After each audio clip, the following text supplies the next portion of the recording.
और linear simultaneous equation क्या होता है। मैंने बताया लीनियर रैखिक युगपत समीकरण क्या होता है।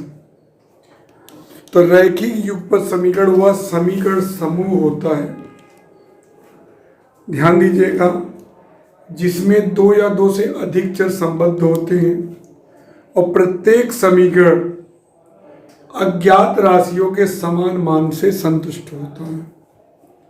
सभी को पता है कि लीनियर साइमल्टेनियस इक्वेशन क्या होता है।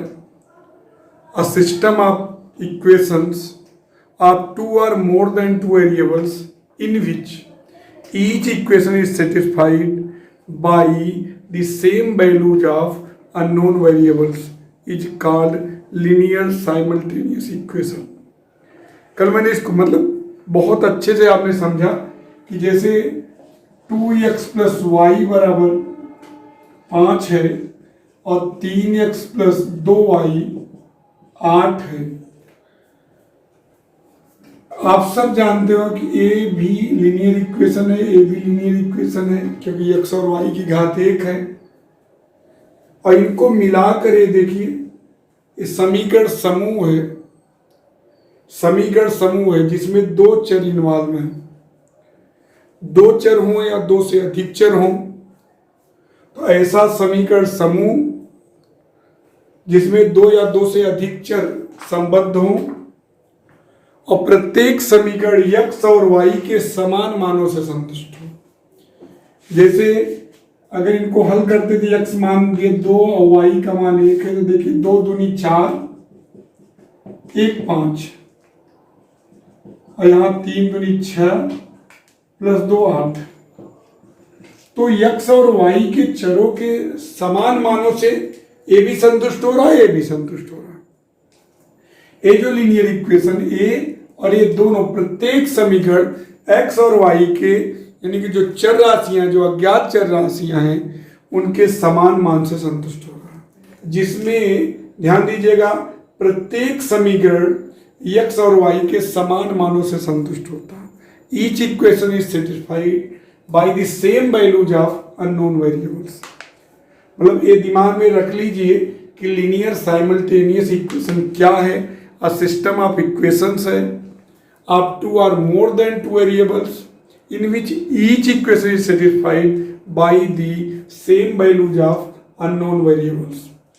अब ये तो समझ गए, ऐसे तीन चर भी हो सकते हैं, तो x + 2y + z 4, 2x + 3y + 4z 9, 3x + y + 7z 11। तो अब यहां देखिए तीन वेरिएबल इन्वॉल्व हैं, x, y और z। तो ये ध्यान दीजिए, ये तीनों समीकरण जो हैं, तीनों समीकरण x और y और z के समान मानों से यदि संतुष्ट होते हैं तो इनको बोलेंगे लीनियर साइमल्टेनियस इक्वेशन। अब आप इसको समझ गए रैखिक युगपत समीकरण क्या होगा। अब हम आप ध्यान दीजिएगा, सबसे पहले जरूरी क्या होता है, जैसे कल मैंने इसमें कुछ क्लास लिया था कि अगर determinant a is not equal to 0 अगर है, जो ax = b के रूप में लिखिए, तो समीकरण का एक अद्वितीय हल प्राप्त होगा, एक यूनिक सॉल्यूशन। अगर determinant a if determinant a is equal to 0, in this case we calculate adjoint a into b। if adjoint a into b is not equal to O, that is null matrix, then solution does not exist and the system of equation is called inconsistent। इस स्थिति में कोई भी हल नहीं प्राप्त होगा। if adjoint a into b is equal to null matrix, then system may be either consistent or inconsistent according as the system have either infinitely many solutions or no solutions। कम से कम अगर एक हल मिलता है तभी इसको कंसिस्टेंट बोलते हैं। हल मिले तो संगत, नहीं मिले तो असंगत। इस केस में तो असंगत होगा क्योंकि कोई हल नहीं। इस केस में आगे चल के इसको और विस्तृत पढ़ेंगे।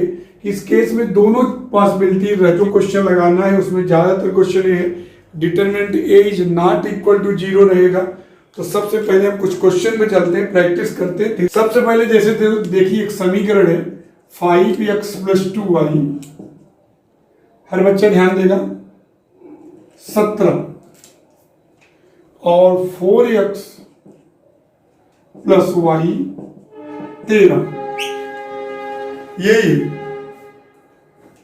क्वेश्चन ध्यान दीजिएगा। आपको इसको आव्यूह से हल करके x y का मान निकालना है। सबसे पहले दिए गए समीकरण को ax = b के रूप में लिखेंगे। कैसे लिखेंगे हर बच्चा ध्यान देगा, जो नए भी बच्चे वो भी।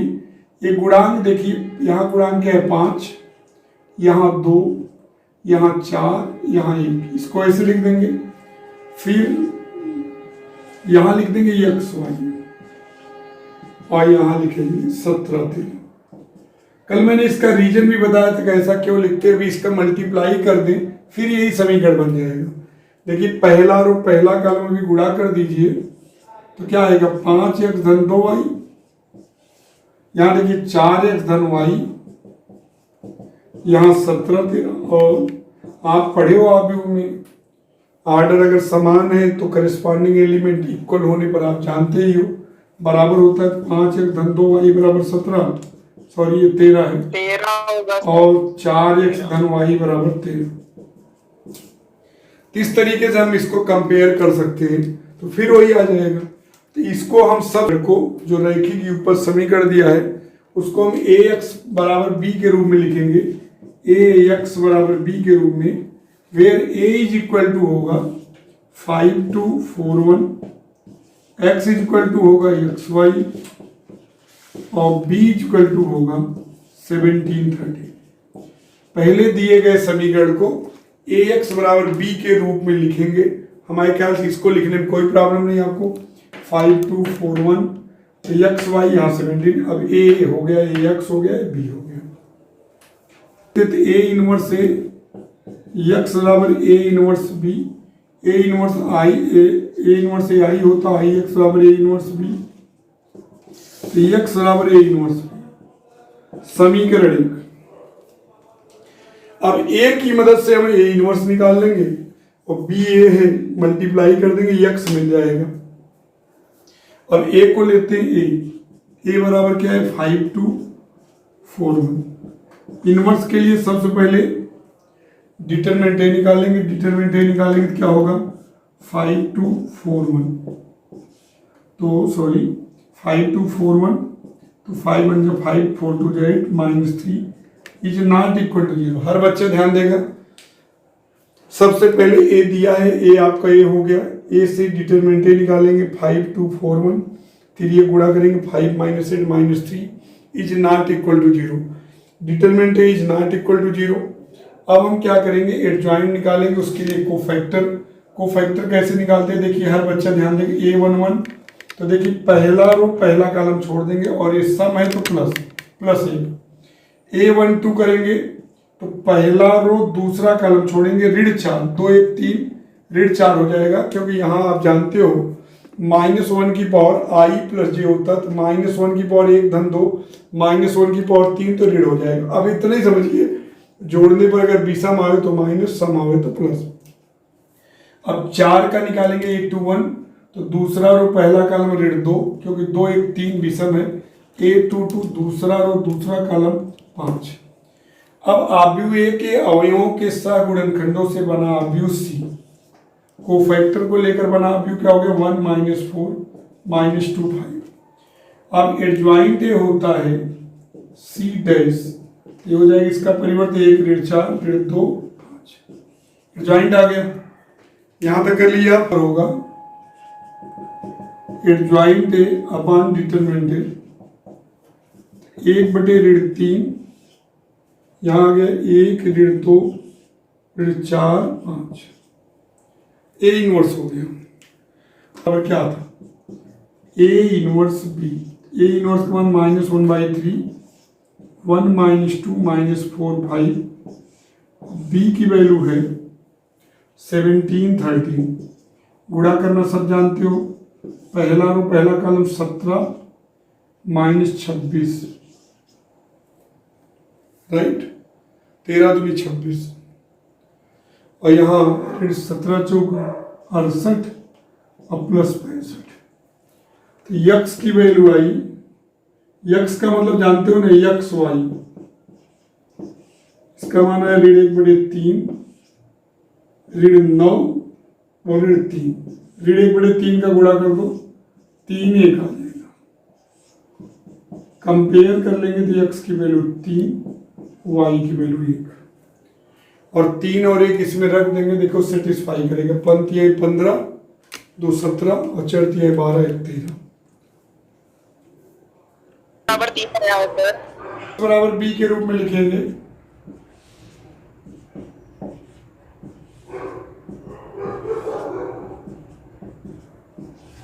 a का मान इसको x से b है, तो ax बराबर b, तो a इनवर्स a, x बराबर a इनवर्स b, तो हो गया i x बराबर a इनवर्स b, x बराबर a इनवर्स b।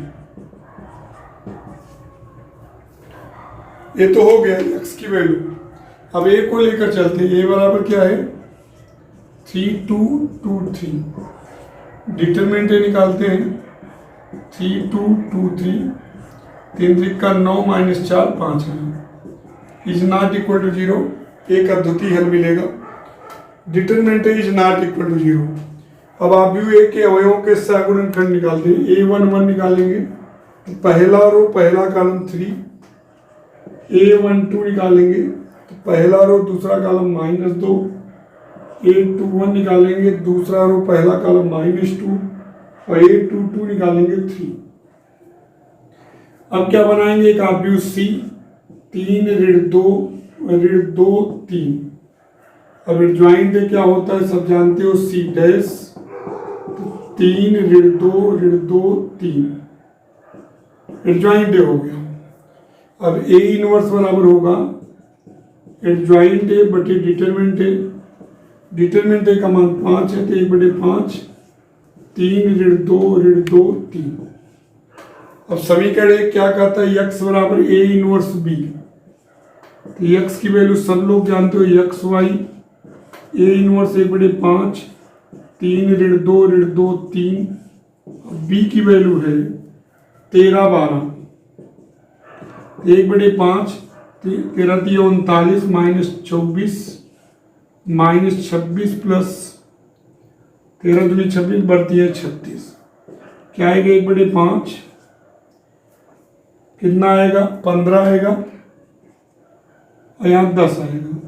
1/5 गुणा करेंगे 3 और 2, तो एक्स वाई कंपेयर करेंगे तो एक्स की वैल्यू 3, वाई की वैल्यू 2। उत्तर की जांच भी कर सकते हैं, इसमें रखते हैं 3 3 का 9 और 4 13 और 2 3 6 और यहाँ 6 12। साइमल्टेनियस लीनियर इक्वेशन है, तो ध्यान दीजिएगा ये रैखिक युगपत समीकरण है, एक्स और वाई के समान मानों से संतुष्ट होगा। ax बराबर b के रूप में लिखेंगे 4 7 3 2, x की वैल्यू x y, b की वैल्यू 23 40। इसको लिख देंगे जहां ये a बराबर इतना, x y इतना, b बराबर इतना। ये हो गया a हो गया x, ये b। अब इसको लिख सकते हैं x बराबर a इनवर्स b। अब एक को लेकर चलते हैं, बराबर क्या है 4 7 3 2।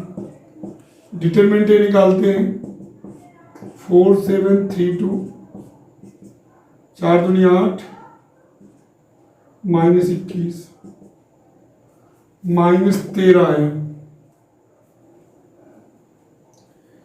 Is not equal to 0। अतः व्युत्क्रमणीय है जब determinant is not equal to 0, A inverse संभव है। अब क्या करेंगे, आव्यूह ए के अवयवों के सहगुणनखंड निकालेंगे। a11 निकालेंगे तो पहला रो पहला कॉलम 2, a12 निकालेंगे तो पहला रो दूसरा कॉलम ऋण 3, a21 निकालेंगे ऋण 7 और a22 निकालेंगे 4। अब इससे एक आव्यूह C बना लेंगे, दो आव्यूह ए के अवयवों के सहगुणनखंड से बना आव्यूह C। अब एडजॉइंट ए क्या होता है, इसका परिवर्त आव्यूह, C का परिवर्त C डैश एडजॉइंट ए, तो C डैश क्या हो गया 2 ऋण 3 ऋण 7 4। अब ए इनवर्स का सूत्र होता है adjoint A upon determinant A. Determinant A का मान क्या है? ऋण 1/13, 2 ऋण 7 ऋण 7 4, 2 ऋण 3 सॉरी 2 ऋण 7 ऋण 3 4। अब x बराबर होता है ए इनवर्स बी। बराबर क्या होता है? A inverse B. ऋण 1/13, 2 ऋण 7 ऋण 3 4। अब बी की वैल्यू होगी आपकी 23 14। गुणा करते हैं ऋण 1/13, 23 दूनी 46 माइनस 98। अब यहां होगा 69 प्लस 56। ऋण 1/13, 8 में 6 गया 2, 9 में 4 गया 5, ऋण 52 और 9 में 6 गया 3, 6 में 5 गया फिर 13। ऋण 1/13 गुणा करेंगे तो आएगा 4 और 1। x की वैल्यू x y कंपेयर कर लेंगे x 4 y 1।